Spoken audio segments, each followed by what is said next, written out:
各位尊敬嘅來賓、傳媒朋友、先生、女士們，大家午安！歡迎蒞臨由澳門國際研究所主辦、澳門基金會贊助並獲得市政署支持嘅 Marco Lobo Everyday is Mine: The Life of Pedro José Lobo 書籍發佈會。Boa tarde a todos e sejam bem-vindos, minhas senhoras e meus senhores, à sessão de lançamento do livro Everyday is Mine: The Life of Pedro José Lobo, da autoria do Dr. Marco Lobo, com o patrocínio da Fundação Macau e com o apoio do Instituto para os Assuntos Municipais. 呢本書係澳門國際研究所2020年出版嘅一本澳門民政舞台標誌性人物 Pedro José Lobo， 即係羅寶先生嘅傳記。Publicado pelo Instituto Internacional de Macau em 2020, o livro é uma biografia do Dr. Pedro José Lobo, uma figura marcante na cena cívico-política de Macau. 咁呢次嘅書籍發佈會，除咗有親臨現場嘅市政署市政管理委員會戴祖義主席同澳門國際研究所秘書長盧文輝先生對呢本書做演講之外，仲有該書嘅作者 Marco Lobo 先生同埋澳門國際研究所主席戴祖義先生通過 Google Meet 嘅線上直播形式介紹呢本書。Para além da intervenção do Dr. José Tavares, presidente do Conselho de Administração para os Assuntos Municipais do Instituto para os Assuntos Municipais, e do Dr. Rufino Ramos, secretário-geral do Instituto Internacional de Macau, esta sessão vai também contar com a participação do Dr. Marco Lobo, o autor do livro, e do Dr. Jorge Rangel, presidente do Instituto Internacional de Macau, através do Google Meet. 依家我哋有個贈送紀念品嘅儀式，有請盧文輝先生到台前為戴祖義先生贈送書籍以示謝意，亦都有請戴祖義主席一同到台前。Convidamos agora o Dr. Rufino Ramos para oferecer a referida edição em forma de lembrança ao Dr. José Tavares.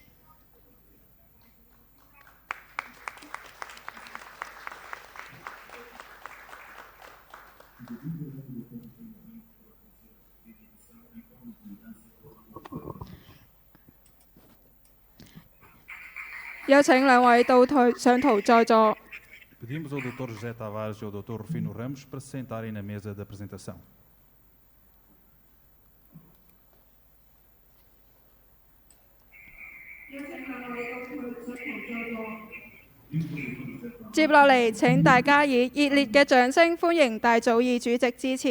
Comecemos por dar a palavra ao Dr. José Tavares. Pedimos aos presentes uma salva de palmas.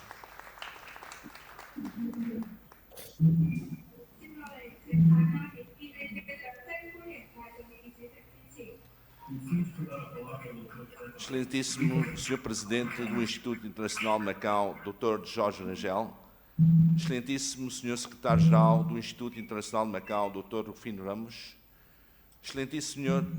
Marco Lobo, caros convidados, gostaria de começar por saudar todos os presentes neste salão nobre, que é a casa de todos os cidadãos de Macau.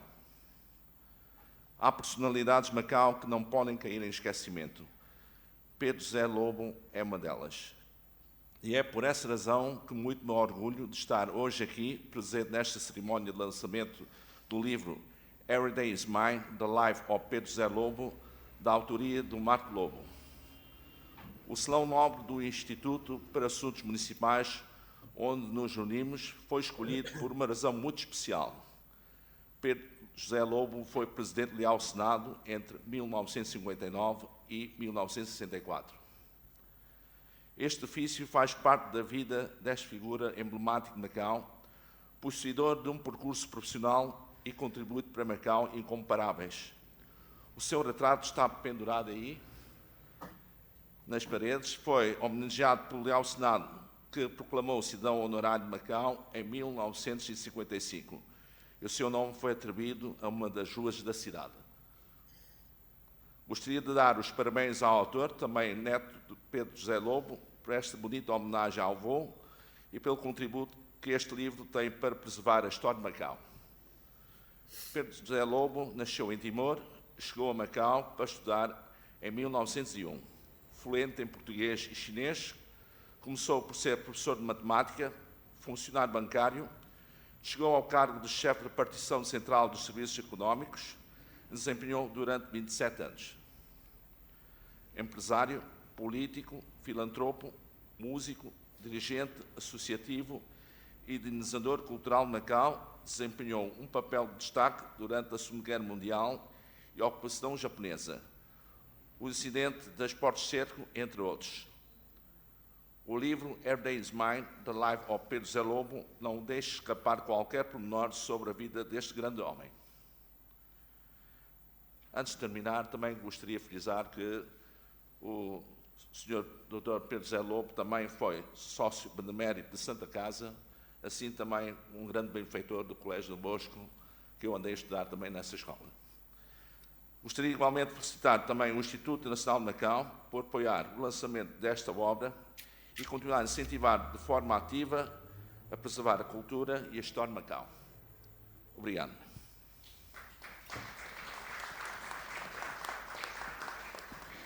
多謝戴祖義主席，咁我依家都用翻廣東話為啱啱戴祖義主席嘅演講做翻少少嘅翻譯總結啦。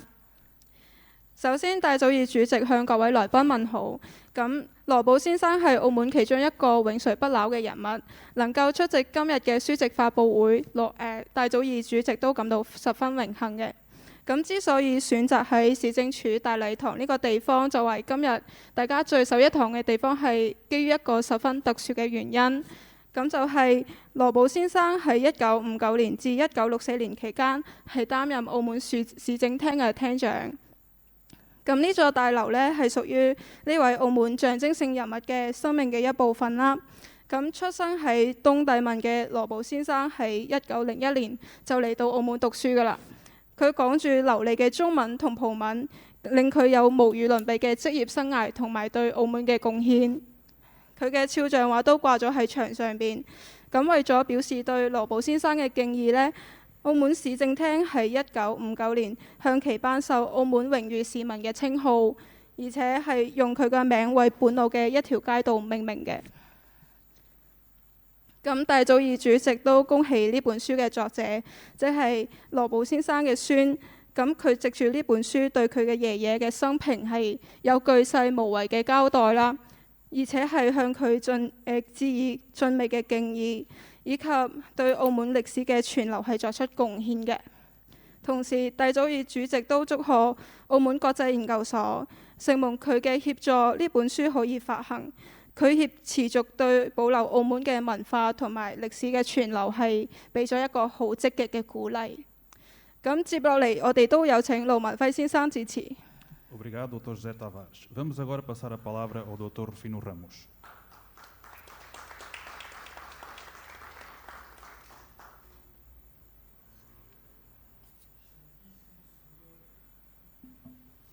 Excelentíssimo Senhor Presidente do Conselho de Administração, para os assuntos municipais do Instituto, para os assuntos municipais, Dr. José Tavares.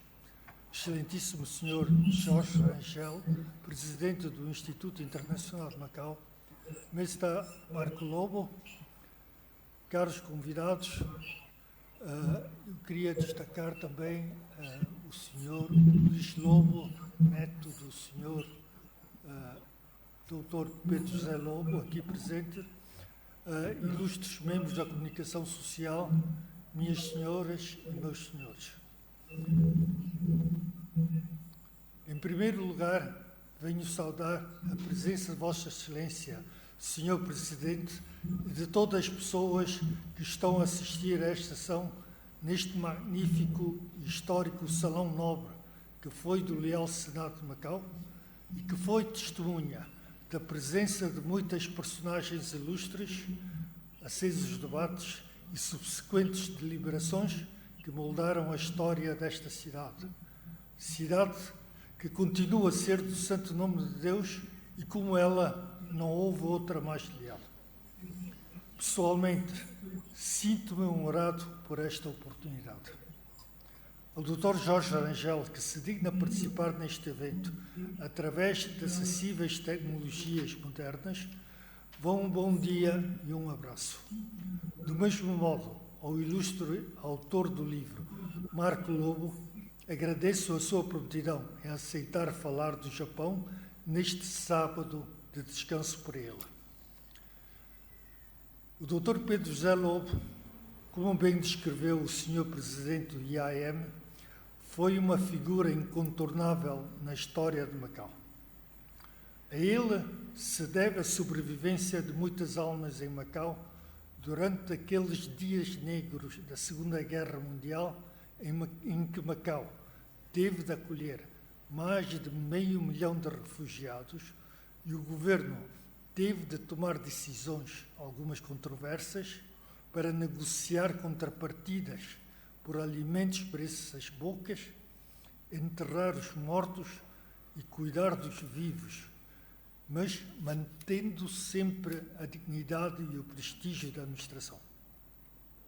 Não há dúvida que o Dr. Pedro José Lobo desempenhou nesses tempos difíceis um papel de intermediário entre o governo de Macau e os que então senhores das zonas periféricas, que mantinham sob rigoroso controle e racionamento. Não fosse a sua sábia intervenção, um maior número de pessoas em Macau teria de certeza perecido. No período de reconstrução após a guerra, o Dr. Pedro Lobo foi extremamente generoso em contribuir para as escolas, associações e outras instituições de solidariedade social, tendo a sua ajuda aliviado muitas famílias. Não me alongarei, pois julgo que o livro que ora vai ser apresentado irá dar mais pormenores sobre estes feitos. O que é certo é que o Dr. Pedro José Lobo, filho adotivo de Macau, merecia uma homenagem escrita que lhe deveria ter sido feita há mais tempo. Ninguém convidado se abalançara a escrever esta obra até que recentemente o Dr. António Conceição Júnior sugeriu ao Instituto Internacional de Macau esta iniciativa, que veio a ser realizada de forma profissional pelo Marco Lobo. A ambos vão os nossos sinceros agradecimentos por terem contribuído para a realização do projeto que se impunha. Antes de terminar, temos de expressar os nossos agradecimentos também à Fundação Macau, que financiou a publicação desta obra. Muito obrigado. I would like also to say a few words for the sake of those who are present and don't understand Portuguese or Chinese, or online would like to follow this book launch. Dr. José Tavares, members of the press, dear guests, ladies and gentlemen, first of all, I would like to greet you all in this Saturday afternoon for this meeting. I'm personally very honored to be here in this noble hall where many things important happened in the past. Many figures of relevance to Macau here made some very hard decisions. As Dr. Tavares, President of the Municipal Affairs Bureau, has presented, Dr. Pedro José Lobo was an unavoidable figure in the history of Macau. We should be indebted to him for the survival of many souls in Macau during those dark days of World War II, when Macau had to take it more than 500,000 refugees, and the Macau government had to take hard decisions, some of which were controversial, to bargain compensation for food for these mouths, bury the dead, and provide assistance to the ailing ones, while always maintaining the dignity and prestige of the administration. There is no doubt that during these difficult times, Dr. Pedro José Lobo played an intermediary role between the government of Macau and the lords of the outlying areas that they maintained under strict control and rationing. Had it not been for his personal and wise intervention, more people in Macau would certainly have perished. In the post-war reconstruction period, Dr. Pedro Lobo was extremely generous in helping and contributing to schools, associations, and other institutions of social solidarity, having relieved many families. I won't go on too long, as I believe that the book now to be presented will give more details about these achievements. What is certain is that Dr. Pedro José Lobo, adopted son of Macau, deserves a little tribute that should have been made some time ago. As far as we know, though many have been invited, nobody had dared to write this work until recently. Dr. Antonio Conceição Jr., former curator of the Camões Museum, suggested the initiative to the IIM, which came to be carried out in a professional manner by Mr. Marco Lobo.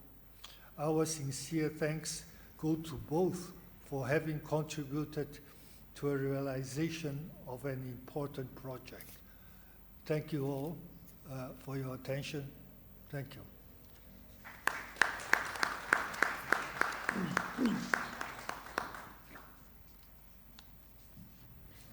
接落嚟，我哋有請黎祖智主席發言。 Agora vamos passar a palavra para o Dr. Jorge Rangel.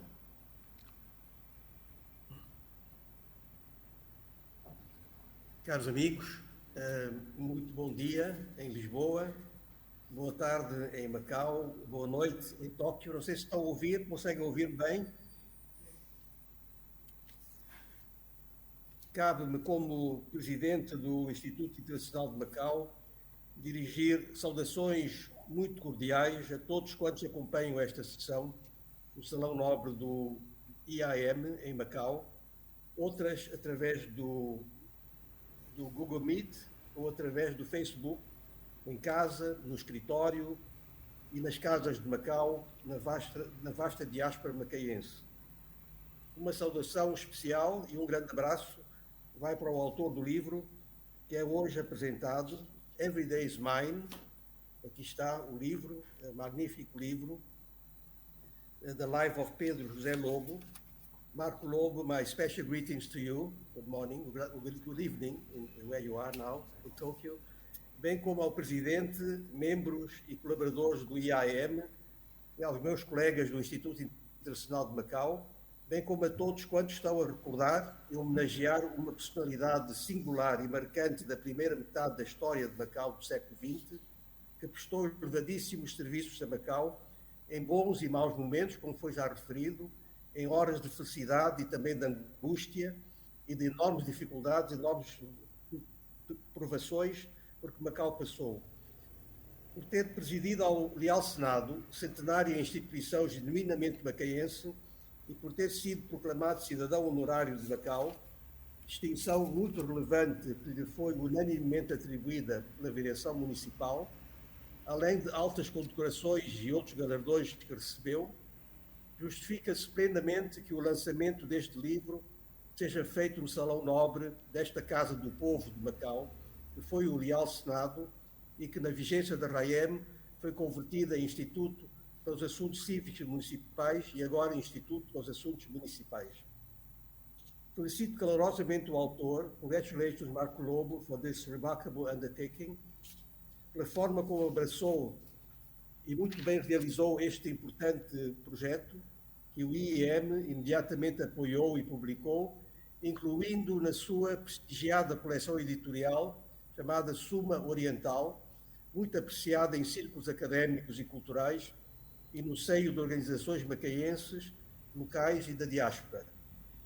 Caros amigos, falar de Pedro José Lobo é relembrar tempos muito difíceis de Macau, que o autor do livro soube sintetizar para enquadrar o percurso notável desta fascinante personalidade, quase mítica, sobre quem ficaram testemunhos incompletos, sendo realçar alguns dos escritos do Monsenhor Manuel Teixeira, breves referências das poucas obras publicadas sobre Macau na Segunda Grande Guerra, relatórios e outros documentos por ele produzidos, intervenções públicas por ele proferidas e, mais recentemente, alguns trabalhos do professor Sandy Low, meu bom amigo, e eu próprio escrevi no Jornal Tribuna de Macau diversos artigos em que é realçada a ação de Pedro José Lobo em variados domínios, particularmente durante ou após e imediatamente antes da Segunda Guerra Mundial.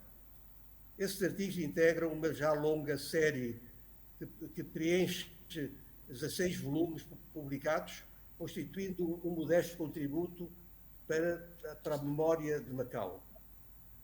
Das funções públicas que desempenhei como membro do Governo de Macau, com a tutela das áreas da educação, cultura e turismo, e depois para a Administração Pública, Educação e Juventude, Presidente da Fundação Macau e Diretor do Turismo e da Comunicação Social, ou nos órgãos sociais das associações macaenses, sugeria vários investigadores locais e pessoas que conheceram Pedro José Lobo que produzissem um livro tão completo quanto possível sobre a sua vida e obra extraordinária, mas este desiderato nunca foi concretizado. Até que, por sugestão irrecusável dos nossos conterrâneos António Conceição Júnior e Rufino Ramos, se envolveu o seu neto Marco Lobo neste necessário e bem conseguido empreendimento que nos permite agora conhecer muito melhor esta multifacetada personalidade que nasceu em Timor, numa pequena localidade chamada Manatuto, em janeiro de 1892, veio para Macau com 9 anos de idade, estudou no Seminário de São José e se formou em Contabilidade e Economia, foi professor de Matemática, funcionário bancário, economista, servidor público, alto dirigente da Administração Pública de Macau, conselheiro privilegiado de governadores, vários governadores que ele conheceu de perto, hábil negociador, hábil, podia dizer, astuto, muito astuto negociador e muito consequente, notável e prolífico dinamizador cultural, e é bom referir este aspecto da vida dele, sendo ele próprio um artista, distinguindo-se sobretudo na área da música como compositor e maestro, empresário de sucesso, filantropo, mecenas e cidadão português de corpo inteiro de Macau, e muito respeitado, muito amado, patriarca de uma ilustre família macaense. Faleceu em Hong Kong em 1965, com 73 anos de idade. Marco Lobo facultou-nos um livro bem escrito, muito bem escrito, que descreve muito bem o homem e a sua obra e, como atrás referi, acaba por nos contar quase uma história de Macau, ao identificar os momentos mais relevantes protagonizados pelo seu avô e as principais atividades que ele desenvolveu em Macau e em outras partes do Extremo Oriente, mas sempre com Macau no seu pensamento. Ofereceu-nos também referências sobre a sua vida familiar. Portanto, só um familiar pode conhecer na intimidade estes aspectos. Ainda bem que foi o Marco Lobo que agarrou este projeto e nos revela alguns aspectos íntimos da vida familiar de Pedro José Lobo. Marco Lobo, já agora uma palavra sobre o autor, nasceu e cresceu em Hong Kong, fez os estudos superiores em Economia e Gestão nos Estados Unidos da América e no Japão, onde agora reside. Este é o seu 5º livro. Eu queria referir especialmente isto, porque no fim vou lançar um desafio ao Marco Lobo. Portanto, este é o seu 5º livro. Eu gostaria de poder mencionar esta história, explanada ao longo de 22 pequenos capítulos e ilustrados com 27 bem selecionadas fotografias, uma das quais bem bonita, na capa do livro, mostrando a fotografia de Pedro José Lobo, tendo ao fundo um mapa da região, um avião da Air Macau e um conjunto musical que ele dirigiu.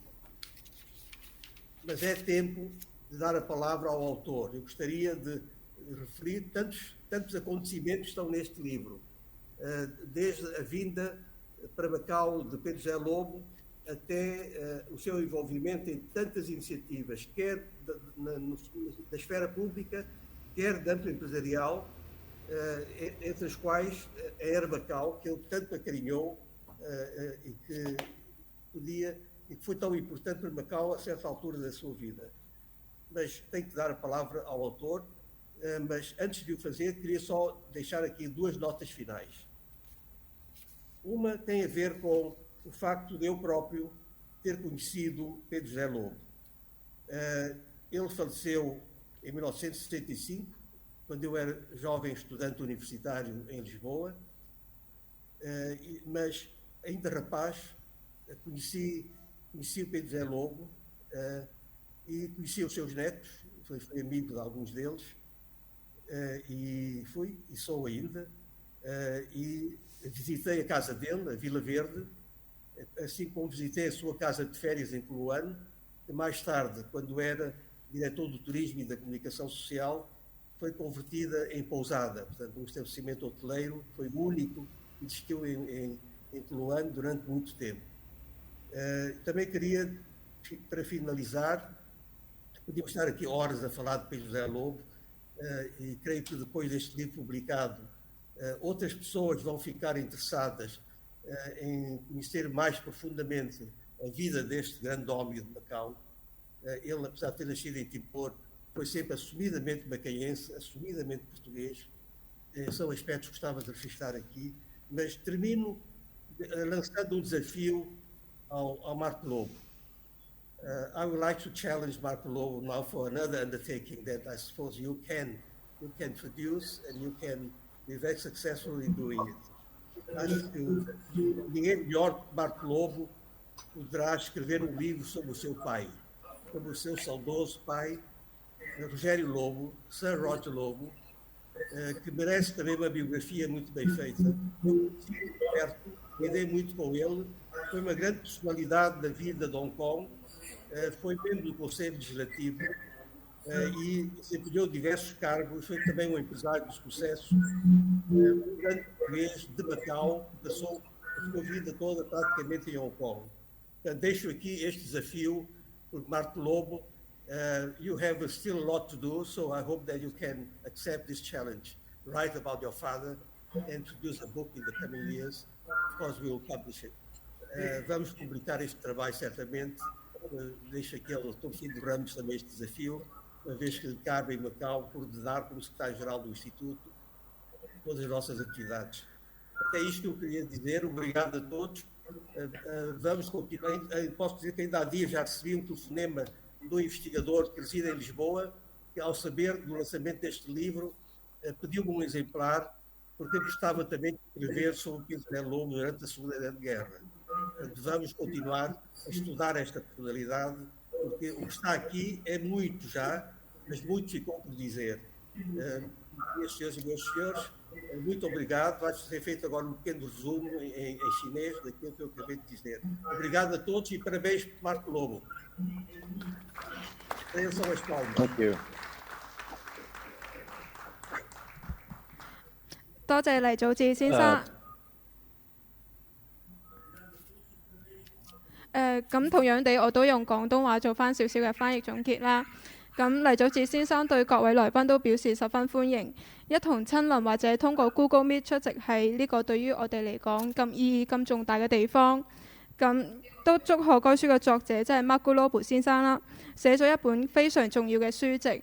呢本書係關於呢一位居澳64年，但係又發揮咗極其顯著角色嘅大人物嘅生平同埋佢嘅功績嘅。咁從細嗰陣從東帝汶嚟到澳門啦，羅寶先生之後一直身居要職，包括澳門市政廳嘅廳長，咁都獲得澳門榮譽市民嘅稱號，並因為佢熱心嘅服務啦，受到高度嘅評價同埋授勳嘅。之後黎祖智先生都提到呢本書嘅結構同埋內容啦。呢本書係澳門國際研究所東方精髓系列嘅第31卷。呢個系列喺文學界，特別係喺澳門同埋澳門土生葡人社區有關嘅機構中係受到高度嘅讚賞嘅。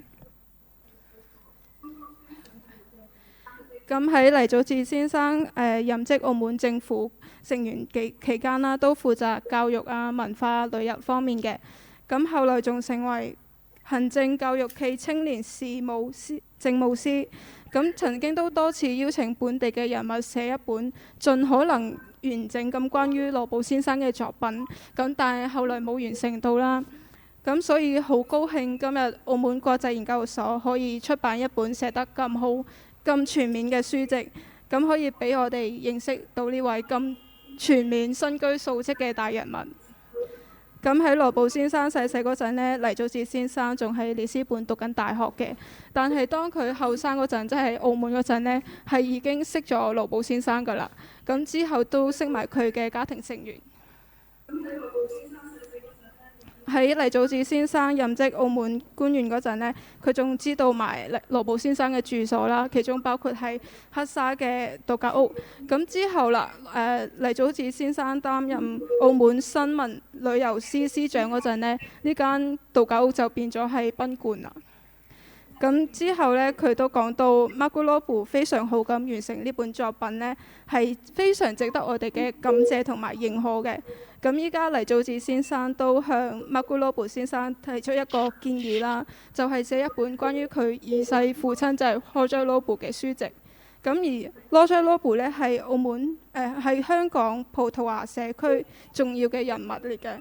除咗擔任非常高級嘅職務之外，佢仲係澳門立法會非常活躍同埋稱職嘅議員。咁依家呢，接落嚟，我哋就有請該書嘅作者馬古羅布先生致辭。Obrigado, Dr. Jorge Rangel. Vamos agora passar a palavra ao Dr. Marco Lobo.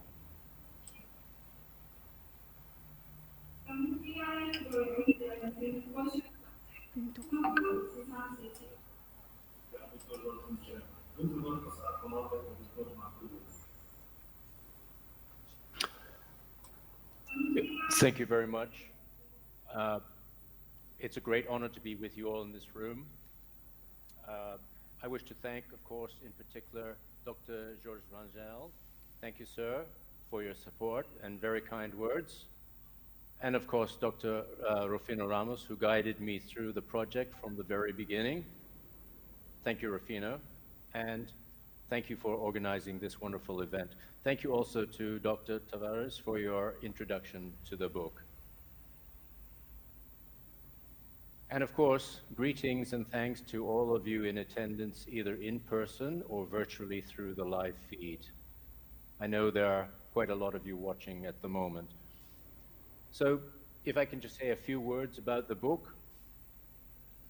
The name of this book, Every Day is Mine, as many of you already know, comes from a poem of Fernando Pessoa. And the words of this short poem reads, "If after I die, people want to write my biography, there is nothing simpler. They only need two dates, the date of my birth and the date of my death. Between one and another, every day is mine." So these words intrigued me about Pedro José Lobo, my grandfather. There were so many things between the date of his birth on 12th of January 1892 and his death on the 1st of October 1965 at the age of 73. Those things needed to be explored. I saw Fernando Pessoa's poem as a challenge to look at the things in between his life and his birth and his death. Frankly, accepting this challenge to write about my grandfather terrified me. I often wondered whether I had made a mistake in taking it on. So Dr. Rangel's challenge to me to write about my father is even more terrifying. It fell upon me to document the life of our family patriarch. And as with any family, there's a degree of sensitivity I felt I had to navigate very carefully. Then there was the issue of whether I could truly step back and take a dispassionate look at my own research, to see the man, not the grandfather, and to tell his story in a proper and correct way. And finally, there was the task of separating fact from fiction. Pedro was said to be everything from Macau's real governor to bribing the Japanese with wine and as Macau's Goldfinger.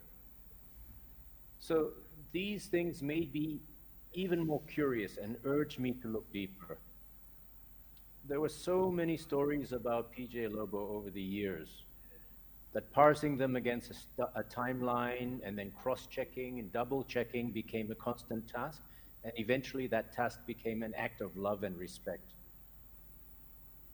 While researching his life, I found truths and half-truths in some of these stories and complete fiction in others. Regarding the notion of Pedro being the real governor, I quote from the book.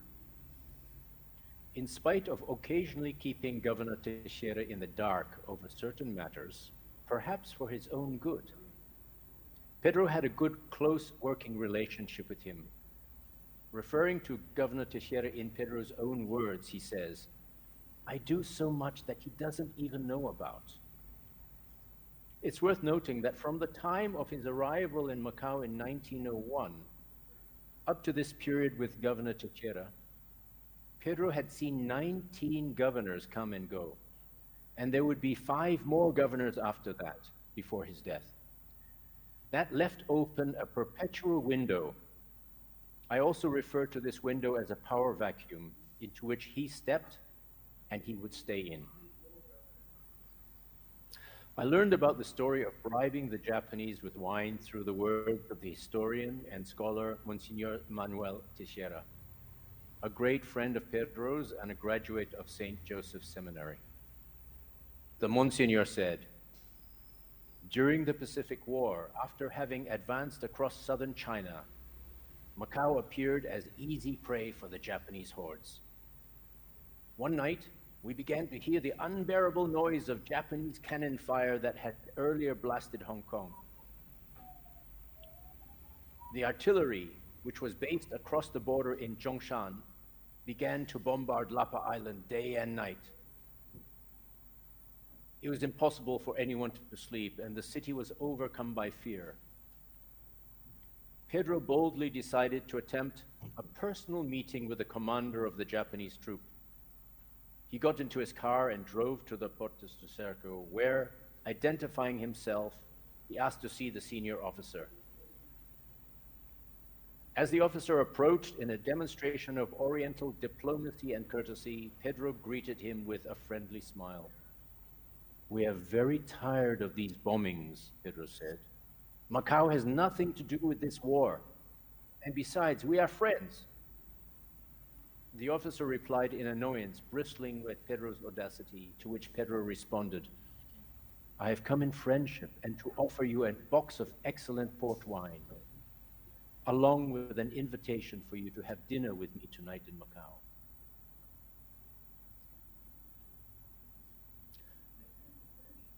For those of you who have not read the book and want to know the truth behind the Goldfinger story, there's no better time than now to get your very own copy of the book.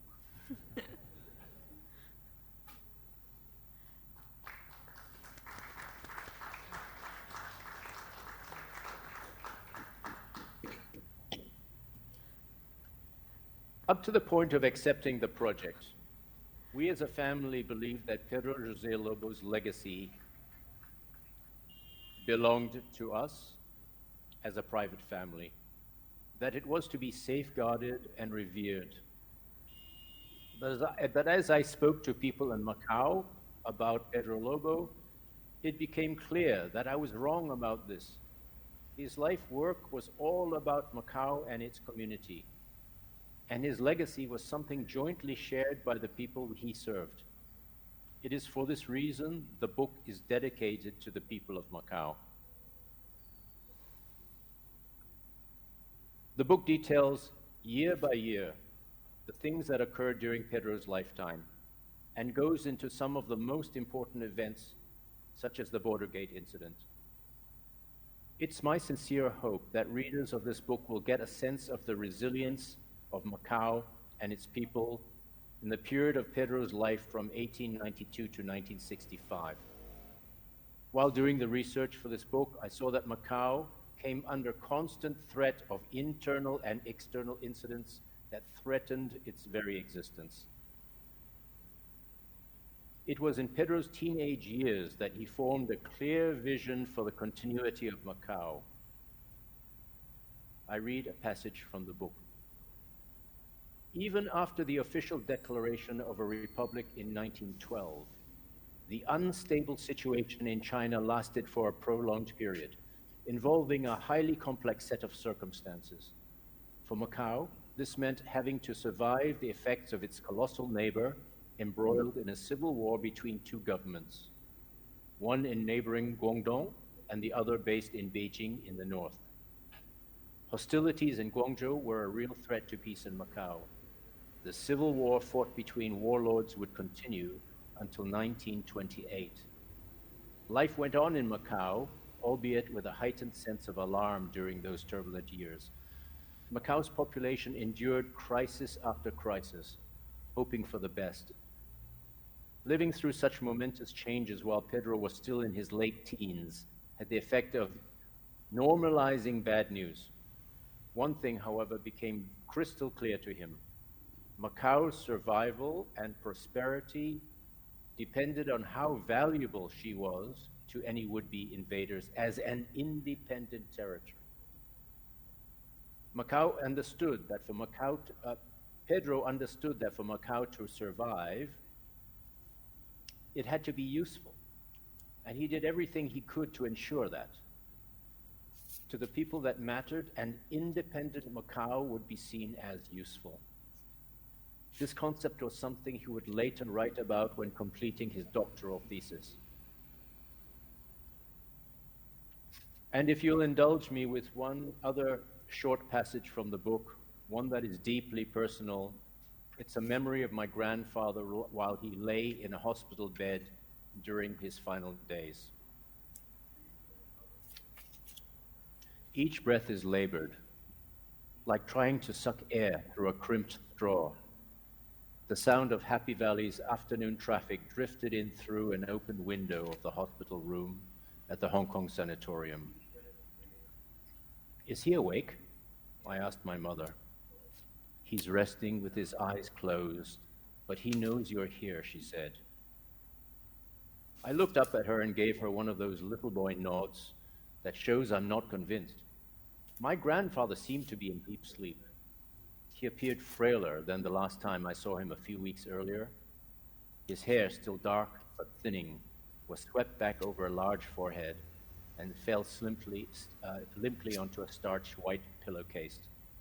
The hair was much longer than I remembered it being. He was always so well groomed. It was unusual to see him that way. "Avon needs a haircut," I said. Mother was silent for a while, then said, "Yes, we'll get a barber to come soon." That was the final time for me to see my grandfather, Pedro José Lobo, but the image of that day is seared into my memory. He died on 1st October 1965 at the age of 73. The registrar recorded his profession as retired civil servant. Pedro arrived in Macau as an outsider from Timor. He worked as a school teacher, a bank clerk, and then rose to the position of head of economic services. He then founded an airline and controlled Asia's largest gold trading business. Today, we speak of the benefits of diversity in management and problem solving. It's my firm belief that Macau's historically and naturally diverse nature is something that helped guide the enclave through some of its darkest moments. Solutions in Pedro's world didn't always require sophistication. They just needed to work. Pedro was able to assemble the right combination of people to solve problems, no matter who they were.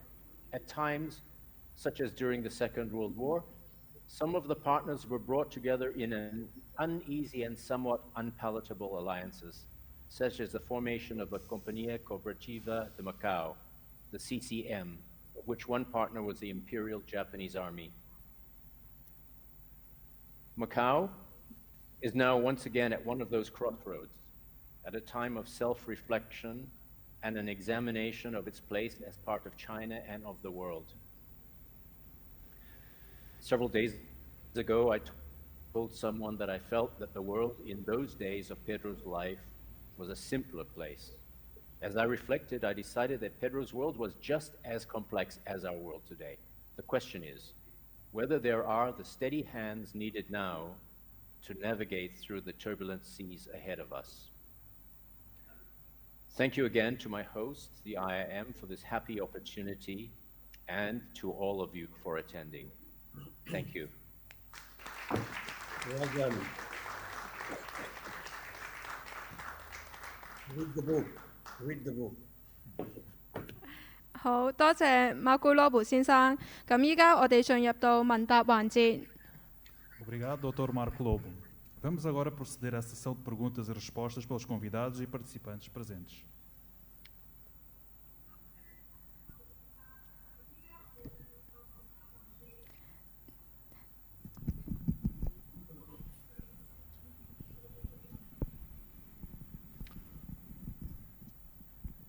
I must say, my name is Miguel Sena Fernandes.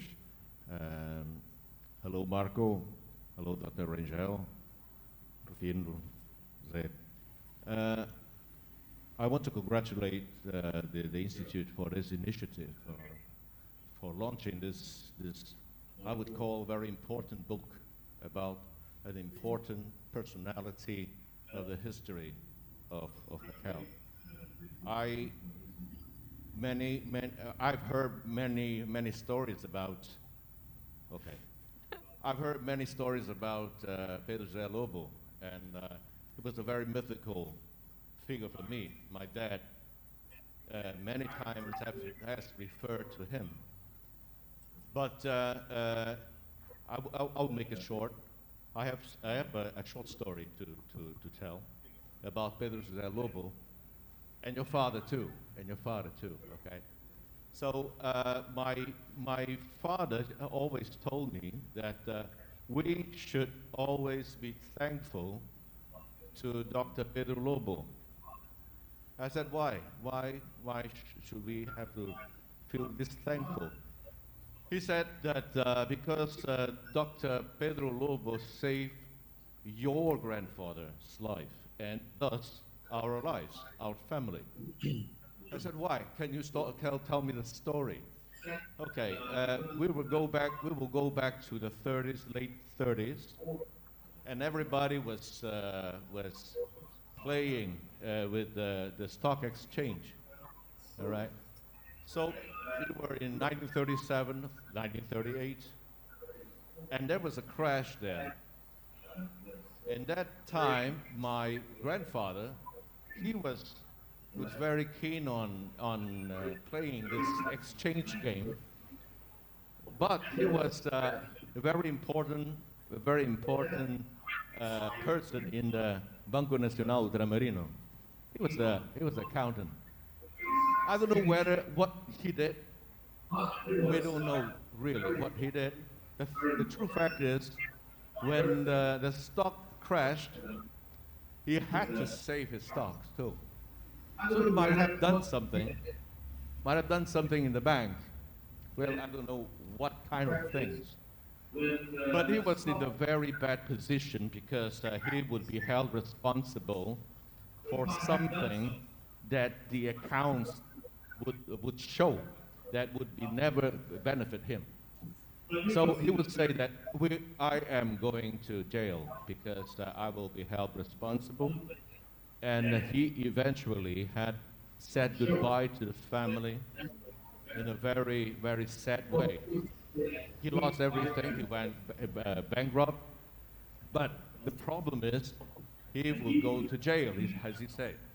And it would be it would be a dishonor for the family to go to jail. he was a very a proud man. But then he said that Pedro called him. Pedro called him. He said, Edmundo, you are a good man. You are a noble man. You will never go to jail. You will never go to jail. He said, how do you know that I'm going to jail? You will know. You will not go to jail. That's all. Period.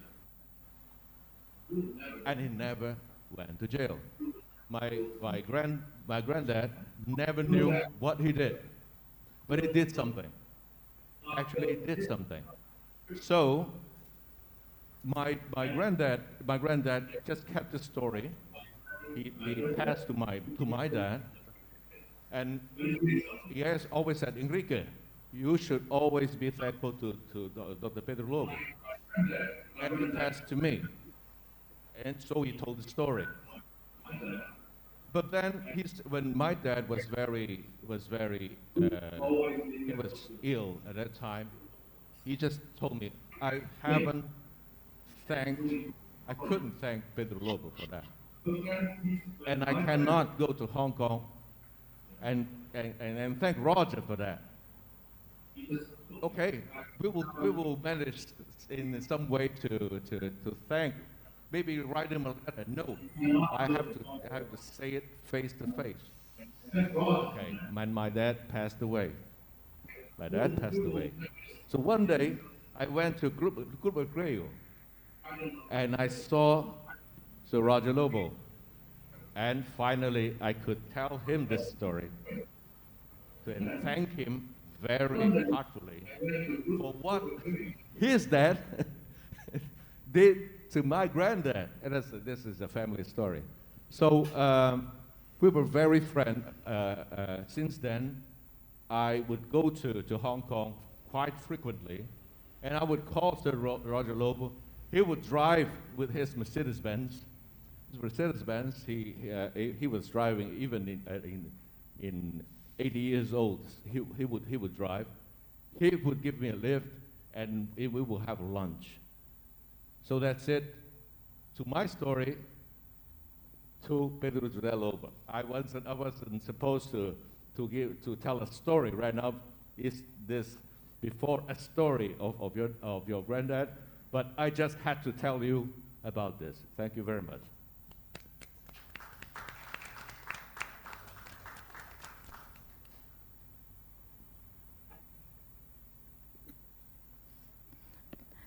接落嚟仲有冇其他嘉賓想發言？ Mas alguém quer fazer alguma pergunta ou comentário?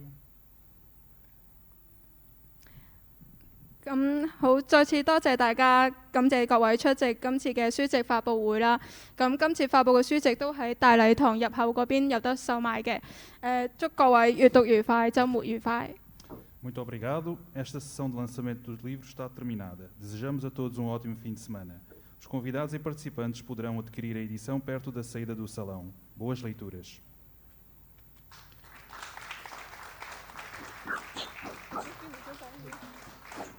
Permita-me, antes de bandarmos, queria agradecer do fundo da alma o Dr. José Tavares pelo sim, porque já há muitos anos, antes do livro estar pronto, tinha-o contactado para ver se ele queria fazer uma sessão no Salão Nobre.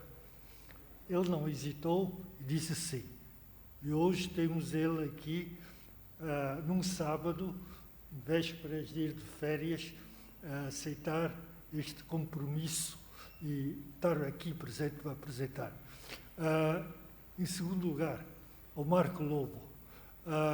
Ele esperou muito tempo para que o livro fosse formalmente lançado. Thank you very much, Marco, for this session and for your kind words. Muito obrigado a todos pela vossa presença. Okay. Thank you for your kindness.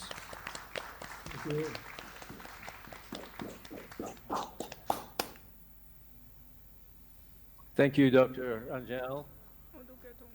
Hope to see you in Macau one day. Yes, hope so. Very soon. When we can travel again, yes. Yes.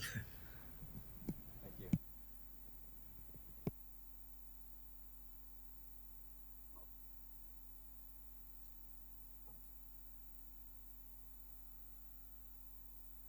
Adeus.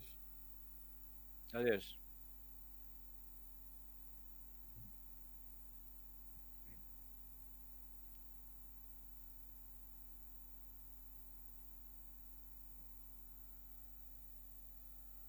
Very short and concise session. Yeah, I'm actually watching the live feed from Facebook from the back of the room. Ah, sim. Yeah, it's a different angle of the room. Uhum.